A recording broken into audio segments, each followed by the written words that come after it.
check this out. You guys need to ditch your overpriced wireless and their jaw-dropping monthly bills, okay?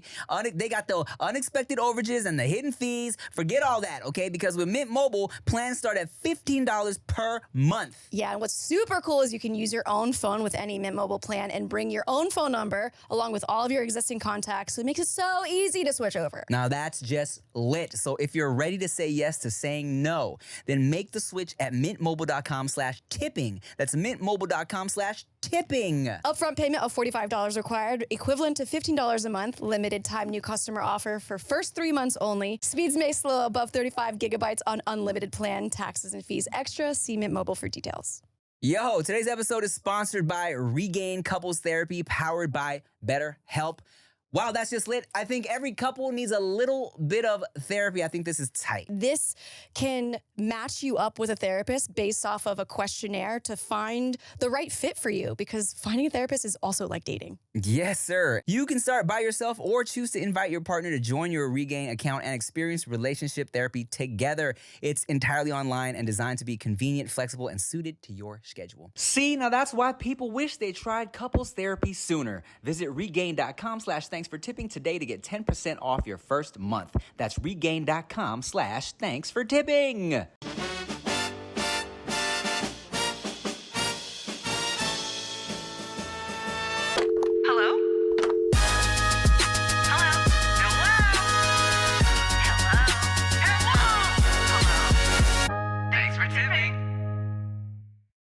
You know what, Batoon? Okay, so off camera, we're just talking about clothes and fashion and shit, and like how I was at a food fest recently, and I knew my fit was giving old head unk because I wasn't wearing big ass pants and I wasn't wearing the big ass shorts because that's what the kids are wearing again, even though back in my day, you know, I used to wear the biggest jeans.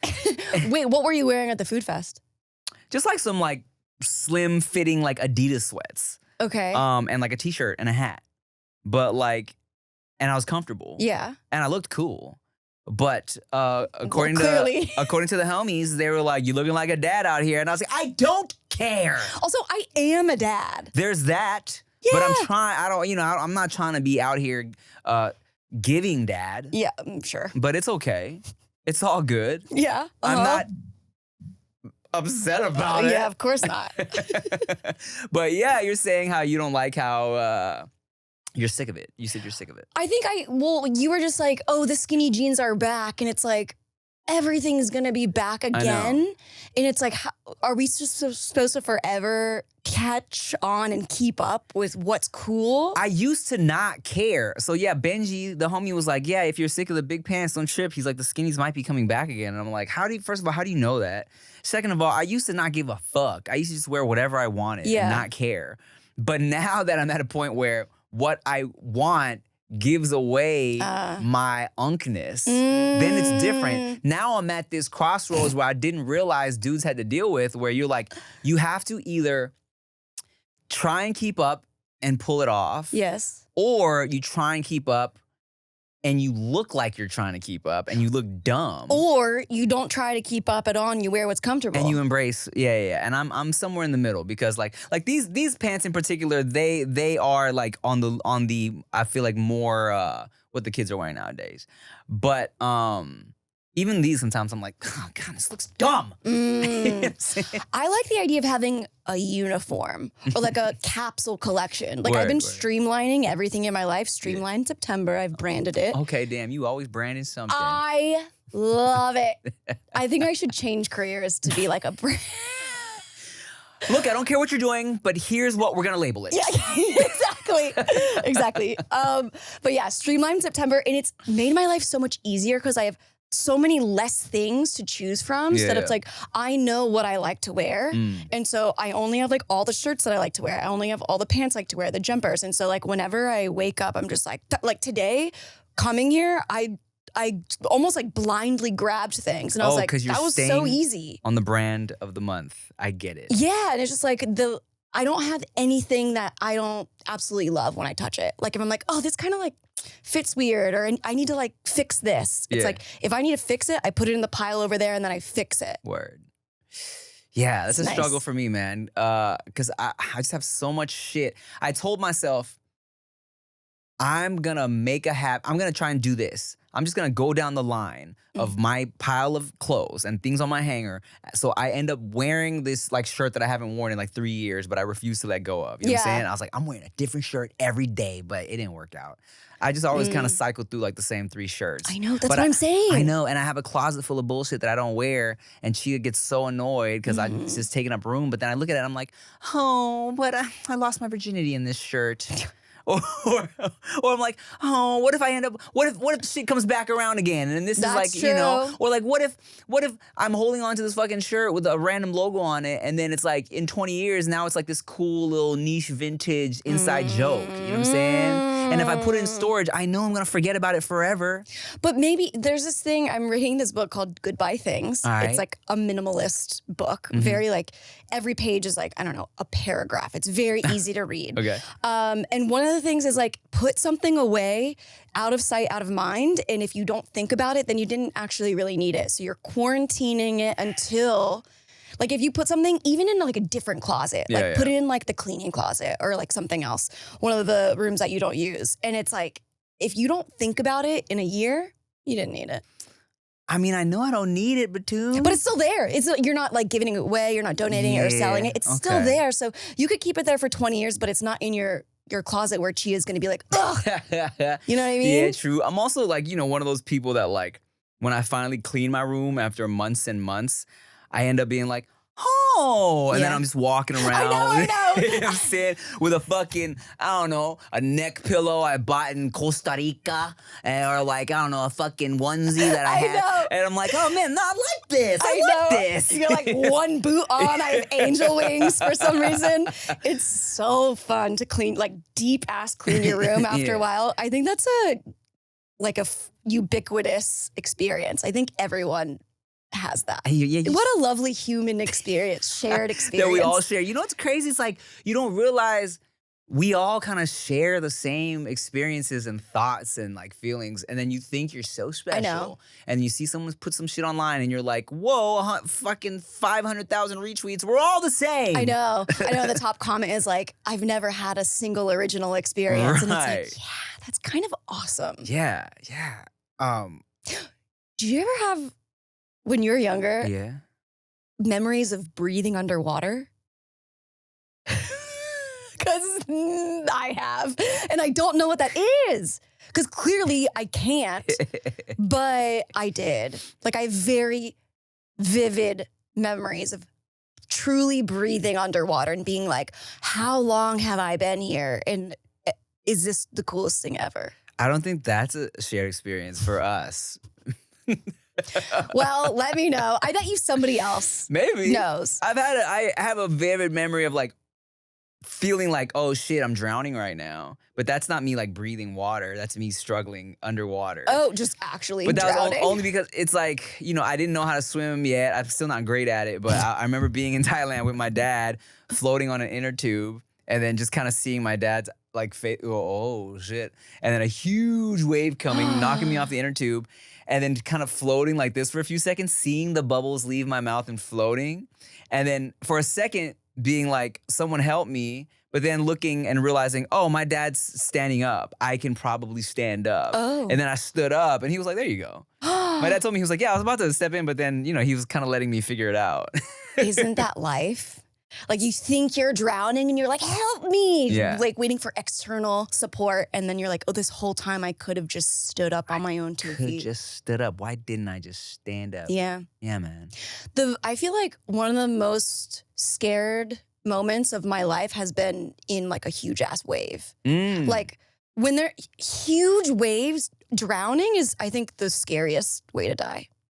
I think it's scary because it feels like it would be slow. It's like you're surrounded by this that's like taking over your whole body, and there's nothing you can do but just kind of slowly accept it. Yeah. Yeah. One of my biggest fears growing up was driving on a bridge and then just falling off of it in a car and then the windows breaking and the oh god and the water coming in and just Yeah. Didn't you always kind of think of like what you would do in that scenario though? Yes. Like try and fucking do the movies and kick the Yeah. windows or. What would I do? I think I would use my elbow, crack the window, but then all the pressure would come real fast. So, Yeah. I would take off my seatbelt first, then get in a ball. Okay. And then, I would get in like a ball with my feet ready to spring because you gotta be ready. That water is coming. Yeah. And then I would go, and then I get to the top. Yeah. No, here's what I would do. Yeah. In the same like thought process, right? I would do this with my hair, make it as pointy as possible. So as the car's sinking, I'm just like trying to make myself as aerodynamic as possible, right? And then just trying to figure out how I can break. You have the sunroof. Yeah. There's a sunroof. Oh yeah. Well, there's a sunroof. Why am I even trying to break the fucking? Oh, there's glass there too. Yeah. So I'm like so I would do this. So it's not as hard of a thing. And then as soon as I get that last one, just fucking out of there. I get completely naked so my clothes don't weigh me down, right? No. That's what I'm doing. Getting completely naked, and as I see the car sink and the water's rising, I'm putting as much lotion on my body as possible so I can just do the whole. Yeah. How funny would it be if you didn't make it and all there was at the bottom was just your hair like this, naked? Your position just like, what was happening? People find the body, they're like, you know what? He's by himself, but we can't figure out exactly how this happened. He looks like he was diving, but his body was the reverse way. Like cause of death, I don't know, man. Question marks. I don't know. Just, oh my God. They're like, bring in the experts. And the guy's like, yeah, I don't know, man. Never seen anything like it. Would you wanna drink something? Yeah, what'd you get? Check this out. This is fun. I was walking around the Bevmo trying to figure out what to sip on with Megan Batoon at 10 a.m. in the morning, right? And then I came across a classic RumChata, if you've ever experienced. Is this horchata with rum? Yeah. So horchata with rum, and you can get it just bottled.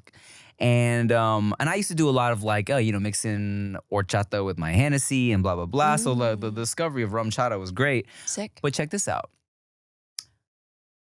Since it's fall, pumpkin spice. Whoa. Yeah. I was like, is this candy cane? I know. Pumpkin spice RumChata. Wow. I'm excited to try it out. And in typical white girl fashion, it was so funny. I didn't know, I've never heard of this, okay? But as I'm walking out, I just, paid for it. And this white woman, she was like, oh, that's so good. Oh, I was like, is it? Cool. Would you like ice? She's like, do you want a tote bag in the Taylor Swift album with that?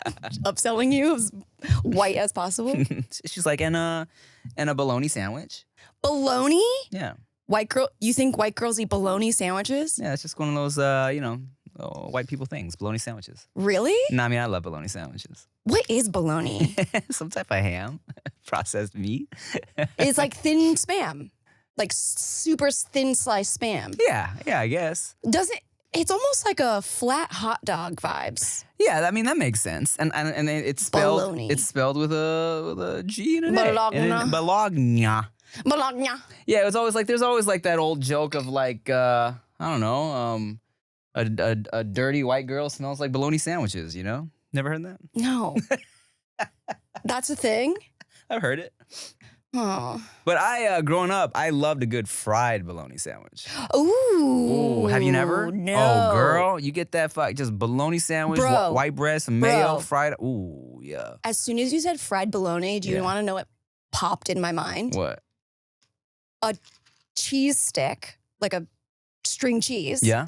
Bologna wrapped around that. Okay. Deep fried. Sounds amazing. Sounds amazing. It's a mozzarella stick with bacon. As a little latchkey kid, I thought I was so fucking genius with my little like snacks and meals I would finesse for myself. Did a lot of wrapping string cheese in like a piece of turkey or a piece of ham or some shit. Sure. And then I thought I was Gordon Ramsay, man. Just reinventing shit. When I was in college, one of my like desperate meals, thank you, cheers, was a piece of Wonder Bread with a hot dog and American cheese. Yeah, girl. Microwave that. Microwave. Ketchup. So good. Amazing. So good. Amazing. Look, okay, cheers, first of all. Cheers. Great. Delicious. Great. Honestly, really good. You know what actually would go fire with It's like this? a chai. Fireball. That's true. Yeah, like thinking back, like Fireball would be amazing Fireball with would be this. really good. Mm-hmm. Really good. Just add a little more like cinnamon, right?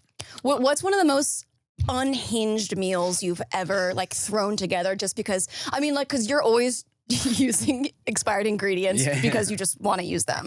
What is like one thing that you're like, I'm glad no one's here to look to see me eat this? Oh man.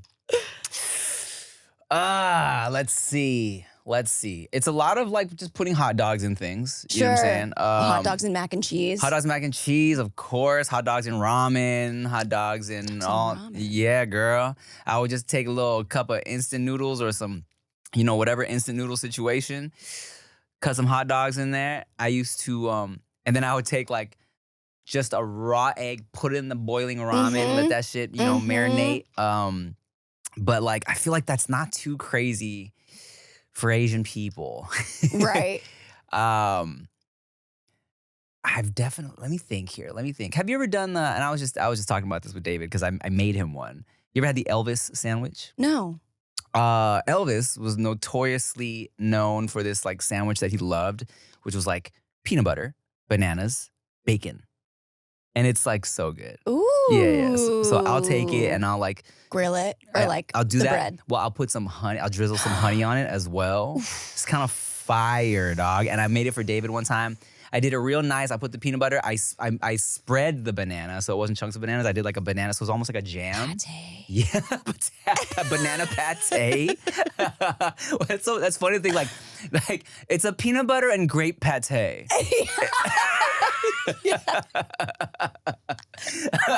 That's really good. But and like the bacon works really well with like just like the sweetness of everything. It's fire. Mm-hmm. So that's the Elvis sandwich. I like that. Yeah, it's great. I like that. Before I forget, when you're talking about the hot dogs and the cheese in the microwave, I almost set the house on fire one time. Because, I was a little latchkey kid, and so I was always concocting my own little snacks. One time I thought it was so I used to do shit. I thought I was so fancy making it too. And I would take some, like, I don't know, like little crackers, like crackers with, like, I don't know if you ever had the chicken crackers. Oh, yes. Okay, so take that. I fucking strung out string cheese all over it, like, and made like a little thing. And then I had it ready. I was like, I'm gonna warm up this pack of hot dogs, but there's only 2 hot dogs left in the pack. I just threw the whole pack in the microwave. With the plastic? With the plastic. I warmed it up like that. It caught on fire. Well, sure. I didn't know. Because the ink melted. I didn't even know. I wasn't even thinking about the plastic. The ink melted and caught on fire. I was like, oh shit. So I'm like trying to just like, get water from the sink, and I got to figure it out. Oh my Learn my God. lesson. How about you, unhinged meals? Well, speaking of fire, my hair has caught on fire multiple times. What? How? Because sometimes I'll have hairspray in it. Sometimes I'll just be like lighting a candle and like leaning over or doing something on my birthday this year. This year?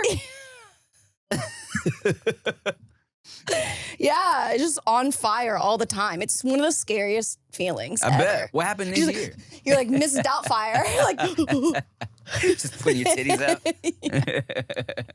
How did it happen this year? My hair caught on fire. I was leaning over to get something in a candle. Damn, son. Yeah. It happens a lot, actually. And did like, I'm always just on fire. And it smelled all burnt? Yeah, it's really scary. Wow. Yeah, not me. Well, sure. What's your high-low Stinky Ho for the week, huh? Oh, gosh. You came in here sighing about life, so tell me what's going on. I wasn't sighing about life. You sighed and then you said life. I said, oh, life. Because it was in reference to whatever you said. But my high is momentum. I'm gaining momentum. Good. I am feeling like I'm making moves, feeling progress. Good. I'm just like seeing things clear away, feeling really nice. My low, because I'm moving so many things, pots, beds, furniture. I'm just doing so much like physical. Like I work with my hands a lot. Okay. And I like that. But everything I do with my hands, even if I'm relaxing, I'm like, oh, I'm gonna wind down and like sew this thing or like give myself a manicure. Those are still hand activities. Word. So my hands, I've mentioned this a few episodes ago, they've been swollen. My hands have just been like so painful, swollen, Really? and just like achy. To the point where today I soaked them Yeah.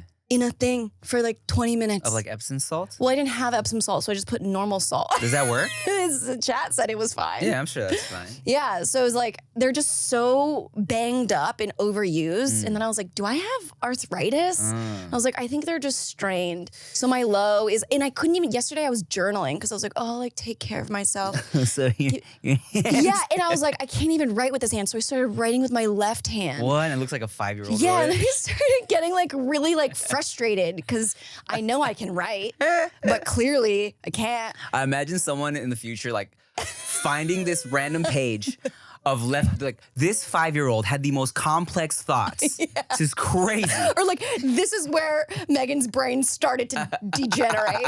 It's like, oh, we saw it in real time. The R's are backwards. So that's my low. All right. Stinky Ho is something that was interesting. Oh my God. So I have a vacation rental. Yeah. And there was this man that reached out to do like a live event. This is the 90s theme one? Yeah, it was like a 90s like music festival. Was supposed to be like cool. Okay. And awesome. Yeah. And then my business partner sends me this website of the guy that we've been talking to for 6+ months, like in development of this festival, of like fraud. Oh. Don't work with this guy.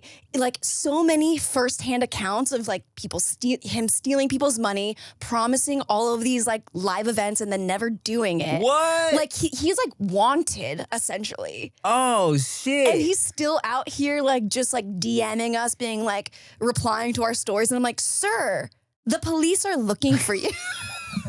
That's crazy. And you're in my DMs. That's crazy. Crazy. So what did you do? We haven't talked to him in a while. Oh shit. And then she sent me that and we were both just like, why? Like grabbed my popcorn and I was like, oh my God, like thank God we didn't get scammed, but we were on the list. Or he's in his journal, he's like, you know what? I'm so ready to stop frauding and scamming. This is the one time. I've been working for months with these lovely women. Gonna turn my life around. Yeah. I'm so passionate about the 90s. This is actually something that my inner child would have liked. I need to go away from life of crime. And we're like, burn him! You call the police? Well, damn, that is a stinky hoe, man. That is crazy. That is crazy. All right. Lows for me. I don't know if it was from driving back and forth to San Diego recently and just like being in my car and like my posture is trash. But like I have this like really kind of nagging neck pain that has like made my eyes hurt. You ever had that? Oh no. So it's like, and I looked it up and it's a common thing because of the way the nerves in your neck are, they're so close to like just where your eyes like, you know, are doing things. And so I'm like, why does it feel like the back of my eyes are like being like squeezed from just the pain in my neck? And it is a thing. And it's been bugging me for like the past week. It's uncomfortable. You know what I'm You saying? guys definitely have to have like a massager Yeah, for sure. Do you use that? Oh, like an actual massager? Yeah, we have Like a a couple. Brookstone. We have some contraptions, but I think I just I need a real massage. You know what I'm saying? Someone to just really get in my kinks and my knots because I am a very naughty boy, okay? And to the point where like I've had a masseuse like get back there and she's like, oh, it's like gross back here. Yeah. You know what I'm saying? She doesn't say anything. You just feel vomit on your back and you're like, yeah. She starts and she's like, ugh. I just hear her gagging from just my knots in my shoulders. But yeah, so that's my low. you got to get a 2-hour deep tissue massage. They told me that the 60 minutes is not enough for your Really? muscles to open up, like truly. And I don't think they were upselling me. I think they were right. But then the hand job takes up like 20 minutes though. Just add it on. Yeah, I guess 2 hours and 20 2 minutes. hours, 20 minutes. Okay. Yeah, yeah. Yeah, I'll figure that out. Okay, and then so that was your low. Let's see. A high is I mean, Veda had her picture day today. She's so cute. Picture day. Yeah, it's just so cute, you know. And like the kids are like at a stage where it's so cool because they really can play with each other now. You know what I'm saying? They understand each other. Q can really communicate, so like they can play, and it's so fun to watch. And also, it gives me and Chia a break. Yeah. Where now we can hear them scurry around, and we're like, oh, they're okay. We can grab a sandwich or something in the kitchen and not, you know, be worried about it. Right. So that's just cool. It's just a fun point right now. Yeah, development. Yeah. How long did it take before? I feel like every time that I'm around a tiny little baby alone, I'm so nervous that they're just gonna die on me and their parents are gonna come back and be like, listen, it just ended. Yeah. So like, there's always that. But when did it stop for you that you were like not scared that they would just stop breathing? You know, I think around 2, when you kind of realize that they understand things. Yeah. 2.5. Actually, 2.5, where Q's at now compared to 2, such a drastic difference. I saw a video of him like 5 months ago, and just how he communicates, just his even words and feelings, it's so different. Whoa. You know? So now, if like Chia is, I don't know, pooping in the morning, or one of us, if it's just one of us there, and I gotta be like, hey Q, hey buddy, or like, I like, daddy's gonna poo for a second, okay? I'll be in the bathroom. Just watch TV, okay? Okay. And I know he's just gonna be there, and he's not gonna be like reaching for, I don't know, like poisonous knives somewhere. Poisonous knives. You never know. How would they be poisonous? By cutting something poison? Yeah, or sure. they would have poison in them? Probably like a poison-tipped knife. Ooh, You know? So it's like, nice. so I hide all of my poisonous knives Sure. when I go take a shit. Of course. Because you never know. You never know. Okay, Stinky Ho. Stinky Ho. Stinky Ho. Stinky Ho. Yeah, I don't know, man. Let me see. Let me see if I wrote down anything for you. Normal week. Pretty normal. That's pretty good. Normal is good. I got there's nothing wrong with a good normal week. I tell you this, I just as weird as can be, I went into Starbucks this morning, and they have this coconut water with matcha, and I was like, yeah, sure, I'll try that. Really good. Ooh. Really, really good. But then when I got down to the only matcha foam they're using, not good. You didn't shake it? I blew bubbles in it, and I thought that was enough to kind of get the shit going. But when I was just sipping straight matcha foam at the bottom, not great. Yeah. But other than that, solid experience. You ever blow bubbles in milk? Duh. One time I put Mr. Bubbles in a jacuzzi. Uh-huh. Bad idea. Yeah. It was an apartment jacuzzi. Oh no. Yeah, I got a restraining order. From who? The apartment complex. They got a restraining. Oh, it wasn't your apartments that you lived in. I did live there. So what the fuck? What do they mean? Well, they were like, you're not allowed here anymore. They kicked you out of the apartments for that? Out of the jacuzzi area. What? That's such a weird restraining order. Don't come to the. You can restraining order a place. I guess so. Yeah, if you vandalize it with Mr. Bubbles. Damn. What kind of freaky shit were you doing in there? I was just wanting to have a bubble bath. And that was the biggest bath. I mean, but I didn't think really about it. I was just like, oh, how cool would it be? It'd be like a warm bath. We could all be in there and there will be bubbles. Yeah. But I didn't think about how many bubbles the veracity there would be. It was overflowing. Oh, shit. With bubbles because of all of the jets. Damn, they were probably pissed. Yeah. Would have been an awesome like album cover though. Just like me with chains, hot girls, bubbles. Let's run it back. Yeah.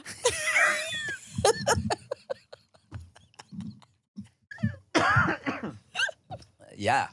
I want to be a rapper just so I could be around hot girls all the time. You don't have to be a rapper for that. What? But they will, you know, like, I feel like you're accepted to just do sillier things when you're a rapper. If you got hot girls around you, it's like, oh, if a girl's like, I'm gonna be in a rap video, And of course, you make sure that everyone's cool beforehand. It's like, yeah, okay, hey, I might slap your butt. You know what I'm saying? We might pour some champagne on you. You know what I'm saying? It's like, but if it's a, I don't know, a writer of historical 19th century. Honk shoe. If it's a fancy writer and he's gonna be around hot girls, but you're probably not gonna be like slapping their booties in the hot tub. Well, maybe. Yeah. You know what I'm saying? Yeah. I mean, that's kind of iconic too. Like glasses, like paper. Just the imagery. I think that's an album cover. I'm gonna write that down. Maybe we should just do album covers and never make the music. That's actually just photography. Megan, but dude, you know what's funny? Is I have like all these ideas for cool music videos, and I'm like, fuck. So there was a time where I was like, I need to make more music just so I can make cool music videos, because I didn't have any music, but I had cool ideas for music videos. Here's my pitch. Yeah. Why not short form, Okay. 15 seconds or less, vibe-based visuals. Vibe-based visuals. So you don't even have to make the music. Yeah. Like you can either like find the music or True. I don't know, AI, I don't give a shit. But then make awesome cinematography, like beautiful art for just those little seconds. True. And just like vibe. True. That would have been hard in the Tumblr days. It's just, it just works. It hits so much harder with a song. Have you ever seen my music video for Pillow Pet? It has some really cool visuals, man. Little Jollibee. Little Jollibee. Big Jollibee. Yeah. I just, okay, check this out. Thanks for tipping album cover, You and Me, Hot Tub, Beautiful Women, Mr. Bubble, Uh-huh. and Nerdy Writer Boys. Oh! It's like all the hot girls can be around you and then just like a bunch of like comedians around me. Yeah. Iconic. You know what, guys? If you're still overpaying for wireless, it's time to say yes to saying no, okay? At Mint Mobile, their favorite word is no. No contracts, no monthly bills, no overages, no hidden fees, no BS. Yeah, and all plans come with high-speed data and unlimited talk and text delivered on the nation's largest 5G network. So ditch your overpriced wireless and their jaw-dropping monthly bills, unexpected overages, and hidden fees. Plans start at $15 per month at Mint. Come on, son. You can use your own phone with any Mint Mobile plan and bring your phone number along with all of your existing contacts, so you make it easy. What? That's tight. That is tight. Well, so if you're ready to say yes to saying no, make the switch at mintmobile.com/tipping. That's mintmobile.com/tipping. Upfront payment of $45 required, equivalent to $15 a month. Limited time new customer offer for first 3 months only. Speeds may slow above 35 gigabytes on unlimited plan. Taxes and fees extra. See Mint Mobile for details. Hello? Hi, Megan and Tim. Thanks for the weekly laughs as always. So I'm someone who eventually wants to have a family and have kids. And while there's a bunch of excitement in that, there's a lot of like internal fears of the unknown and kind of self-doubt that, I feel sometimes just because I don't know what to expect. So I guess my question for Tim first is, when it was just you and Chia, just the two of you before the babies, how did you internally just feel about everything? Like, what were your feelings and your introspects before having the babies? Like, what was your mind, body, and soul like saying to you? And after having the babies, how did you feel after that? And for Megan, for someone who's exploring like new relationships right now and may eventually want to have like a family, what goes on in your mind and how do you cope with that kind of like internal feelings of doubt sometimes? While there's excitement in all of it, how do you deal with that? Thanks so much, guys. Appreciate you. Okay. Questions for both of us. Family things. Side note, tangent. My throat did a gurgle thing just now. And I think I just realized, I think it might be dairy that gives me like gurgly throat.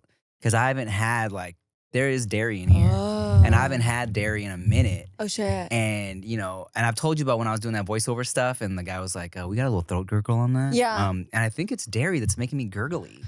little reflux situation. You're the one with the weird body. I do have internally a lot of things happening. Yeah. Mine's all external. Yours is all internal. There's a lot going on in there, man. I think it's some shit I need to figure out in my big age now, like of what is doing what to me. Because I tell you what, I used to feel like I had like an ironclad stomach. I think shit's getting rusty in there, man. Yeah. Yeah. A little patina on that stomach. It's oxidizing. Yeah, something's just not the way it used to be. Damn. Robots will never have to deal with that. Why? Because they're machines. But they don't have to eat anything. Oh, I was like, robots will never have to deal with rust. I think that's their biggest issue. What do you mean? That's really funny. Okay. Family. What was it like before you had kids when you were with Tia? First of all, did you always know that you wanted kids? I always felt like I would eventually want kids. Yeah. I always pictured myself at some point in my life being a dad and like what and how I would treat my kids and play with my kids and all that. Yes. And when it was just me and Chia, it was great. It was awesome. It was actually so much better. It was like, it was the happiest time of my life. And I wanted to make sure that after we got married, because she didn't officially move to LA until we got married, that I wanted to make sure we prioritized just having us time before kids, you know? So we were married for at least 2 years before we decided. That's great. Let's try to make babies, you know? And it just happened to be, oh, okay, it's COVID. Well, we're not going anywhere. Let's fuck. Yeah. So it was fun. And I feel like, here's the thing, right? We really, there was no accidents. Everybody was planned. Everything was done like all part of the plan, you know? Yeah. So I feel like we did it when we were ready. And it was just kind of like a collective from both of us, like, hey, you know what? Ready. You ready? Cool. Let's do it. So nothing kind of hit us by surprise, you know? And I think because of that, we were mentally prepared, emotionally prepared. We were financially prepared. It was just like, this is great. This is what we want. And after we had kids, what was the question? I don't know. I'm like thinking about, is it scary? Well, your kids go to private school. Yeah. One of the things that I'm like so scared about having children, like I go back and forth all the time, but I'm like, I think my kids would maybe go to a public school if I had kids. But like, I know that I'm not supposed to be fearful, and that's not the way to live life.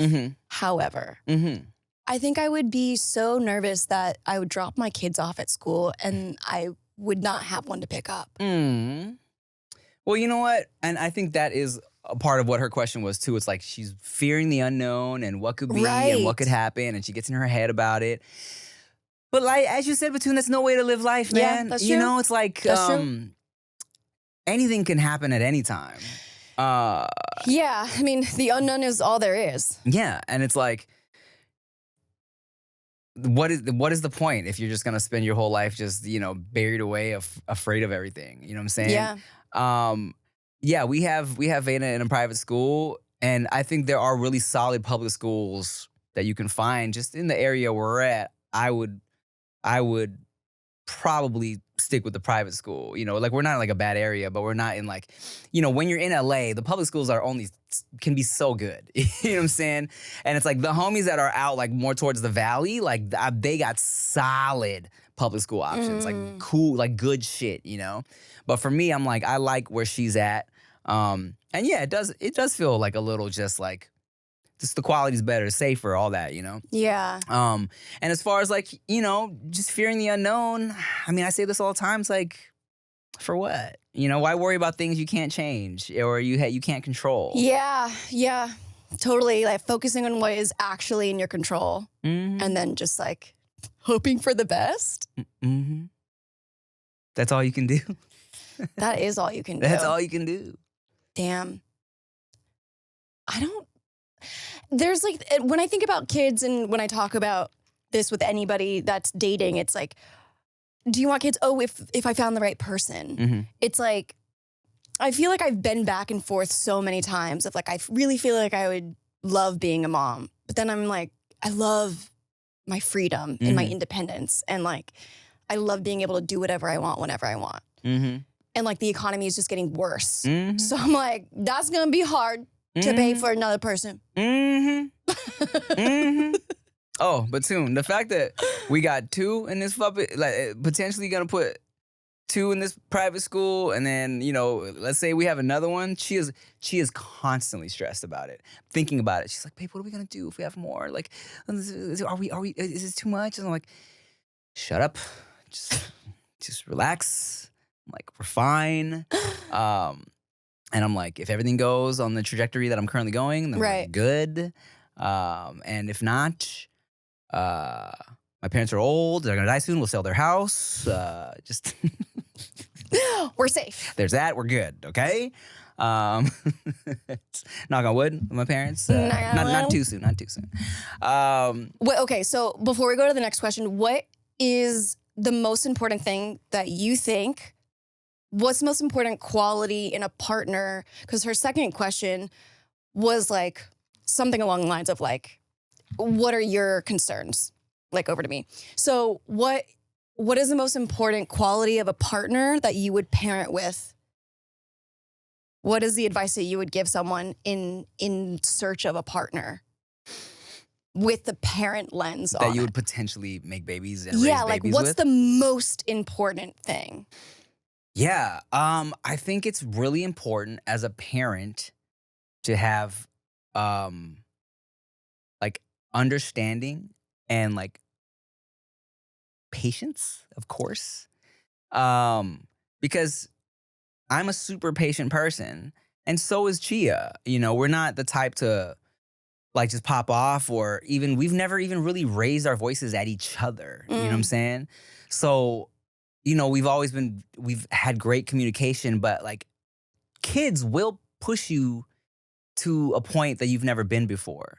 You know what I'm saying? Like I never heard Chia raise her voice until we had kids. You know, and there were times where Chia was past the point where she was just so tired and so sleepy, and we were all in a hotel, like me, Veda, and Chia were in this hotel room, and Veda just would not sleep, you know, and Chia was, but Veda was so small, and Chia was just getting so frustrated, and I'm like, and I kind of had to like snap some, I'd be like, hey, just like this is not gonna help Veda sleep, you know what I'm saying? Like, we gotta just change what we're doing here, you know? And I think, and not that like even Chia was like yelling or anything. It's just like whatever we were doing wasn't working. You know what I'm saying? And I think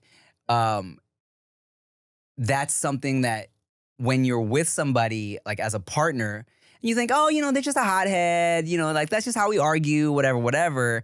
Or like, you know, oh, that's just how, maybe that's how someone communicates, and they have a short temper, and it's whatever, you know, we figure it out. But when you have kids, it's different. You know what I'm saying? And I think it's important to be able to really take a second and think and realize that like, oh, this child, this is their first time ever living life, you know what I'm saying, going through anything. And I think a lot of people, they're so quick to just really they get so angry with their kids sometimes, or frustrated, and I understand sometimes you don't know what to do, but I always have to remind myself, it's like this is their first time ever feeling anything, thinking about this, that, you know, it's like their brains are doing shit that they've never done before. So that being able to really look at things objectively, I think, is an important trait to have when you have kids. Yeah, I wish that all schools would have a class on emotions.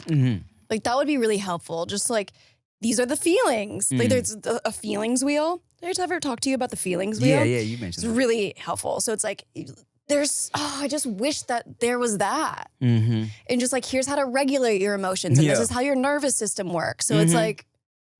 Because that shit, you know, like, now that there's all these like studies on parenting and shit, you have a lot of people, you know, anybody from professionals to like Instagram professionals telling you like, oh, like your kids learning how to regulate their emotions. But like, you know, like we never had that shit growing up. So it's a lot of adults that don't know how to handle or regulate their own emotions. Totally. You know? So yeah, man, find you someone that has a handle on that a little bit before you start making babies with them, I think. I hope.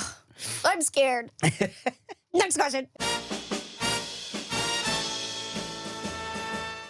Whoa, today's episode is sponsored by Regain, couples therapy powered by BetterHelp. That's beautiful. I love it. You hear us talk about therapy all the time, and today we want to put a spotlight on couples therapy. Yeah, man, everyone likes to remind us that relationships take work, right? But how do you actually do that work? I know. I also think that couples therapy is awesome. I mean, I feel like people go to it at the very tail end when things are like really not okay. But people that get married go to couples therapy to prepare for the marriage. It's part of it. Facts. I mean, sometimes it's just as simple as having somebody there to hear both your perspectives, because sometimes you don't want to tell your partner exactly what's happening. You don't want to hurt their feelings. But when you have someone there to listen, it makes the difference, man. Here's the thing. Regain therapists work according to a strict code of conduct and are fully licensed in the U.S. And to find your therapist, it's really cool because you can do a short questionnaire that identifies your needs and preferences so you get matched with somebody that is actually right for you. You can start by yourself or choose to invite your partner to join your Regain account and experience relationship therapy together. It's entirely online, designed to be convenient, flexible, and suited to your schedule. See, now that's why people wish they tried couples therapy sooner. Visit regain.com/thanks for tipping today to get 10% off your first month. That's regain.com/thanks for tipping.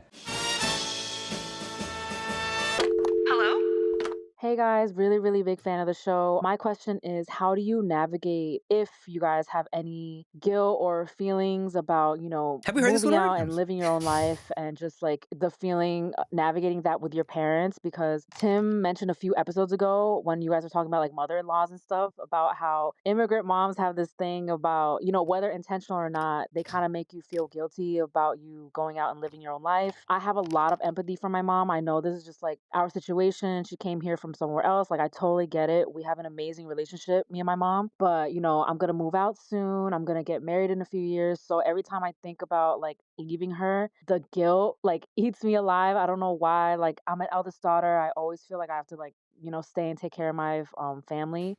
So I guess my question is, do you guys have any like words of encouragement or advice about how you navigated that chapter of your life? Even though I currently do really live my life, like I don't put anything on hold, but it's just something that I think about. And you guys have kind of, well, Tim has especially mentioned it briefly before. Megan, I'd love to know your thoughts as well. Love the show. I listen to every episode. Thank you. Thank you. Thanks for listening. Yay. Megan Mattoon, any guilt when you moved out? You got Zero. Yeah, because you had to get out of there. Zero said. guilt. I was fucking ready. My They brother. had you against the wall.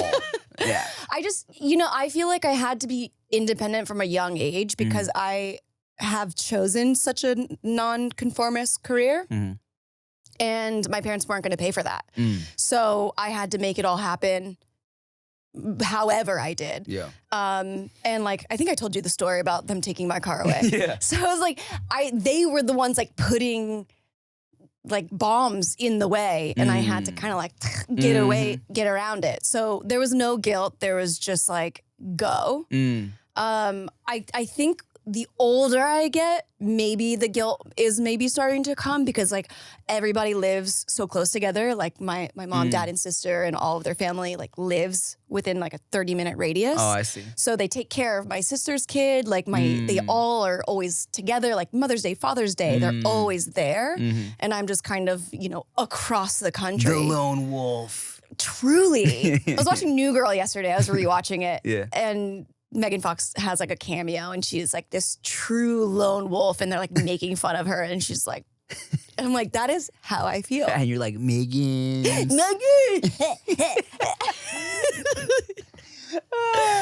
But yeah, Nah. I don't have guilt. So I think around the holidays is when I get guilt now. Do you And- go back and visit?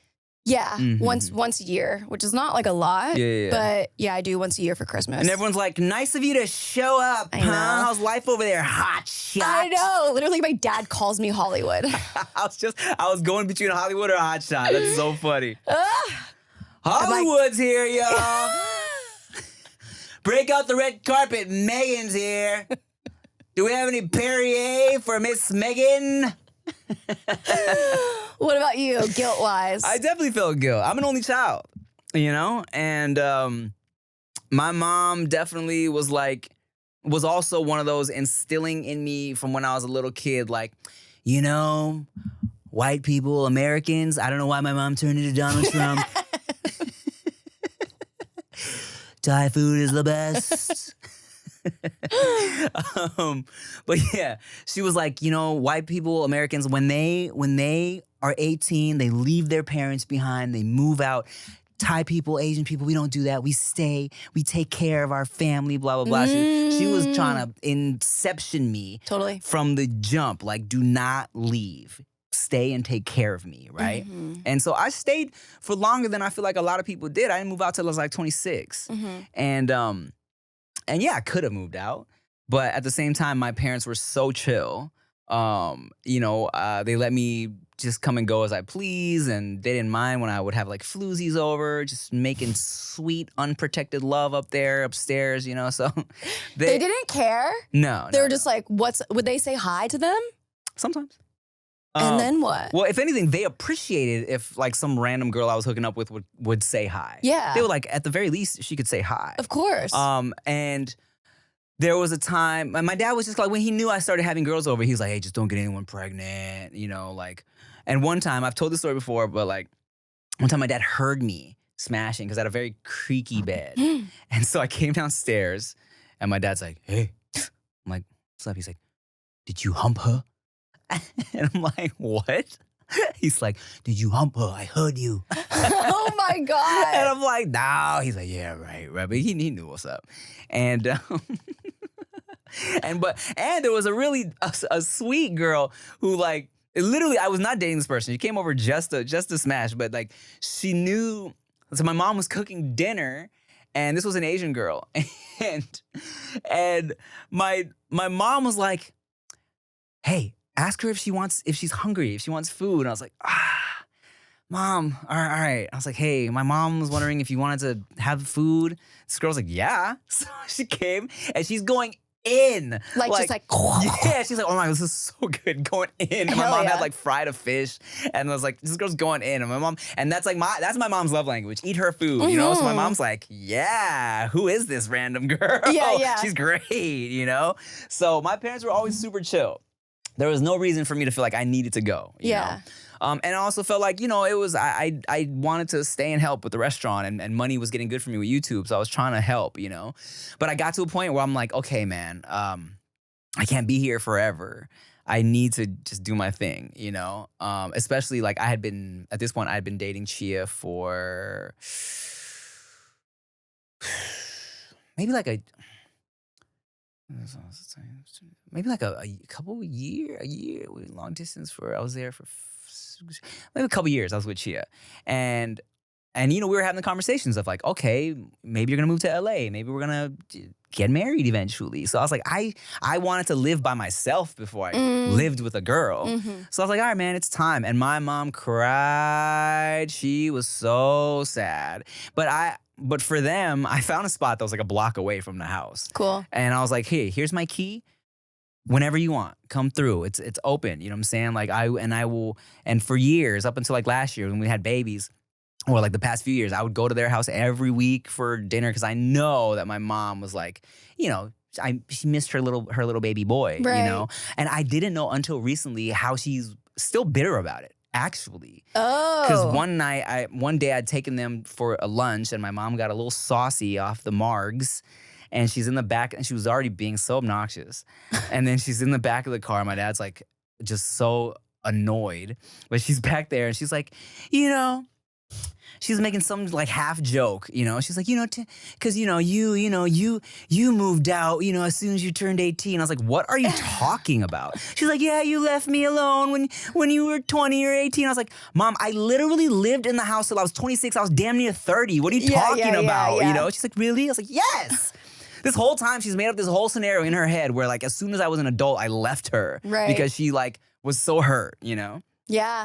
It's about how feelings can commandeer reality. Yes. Especially when my mom is probably like undiagnosed bipolar.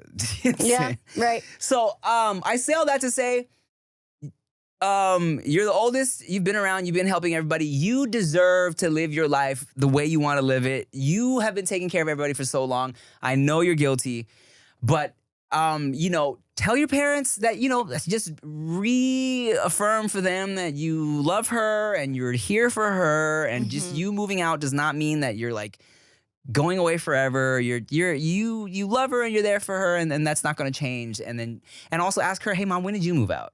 Because then she'll be like, because I'm sure if she's an immigrant, she was probably, I don't know, on a boat to America when she was like 19 or some shit. Yeah. You know what I'm saying? So ask her about her life, Right. For sure. So yeah, good Those luck. are great little tips. I think so. Agreed. Because my parents, I mean, they had me when they were 35, and they had definitely been married and in America. So it's like, hello. Yeah. You know? Yeah. I think that's really smart to put it back on them, because their story is probably very similar. And also something with guilt in general, guilt and shame or any of these emotions, what's interesting from what I've learned from therapy is like, whose voice is this? Like anytime you're like, you shouldn't be doing that, or, oh no, you this and that. It's like, is that your voice? Is that your parents' voice? Is that society's voice? So it's like, who is putting the shame and the guilt on you? And you have the opportunity to take it off. For sure. Unless it's the good Lord, then you should listen. And then get down on your knees and pray. 5 Hail Marys. And a Lord's Prayer, actually, while you're at it. You Catholics. All right, y'all. Thanks for watching Megan Mattoon. Thanks for tipping. Tim, thanks for tipping. Where can they leave us questions? Speakpipe.com/thanks for tipping. I hope that link works. Thank y'all for watching. Take care. Bye. Bye.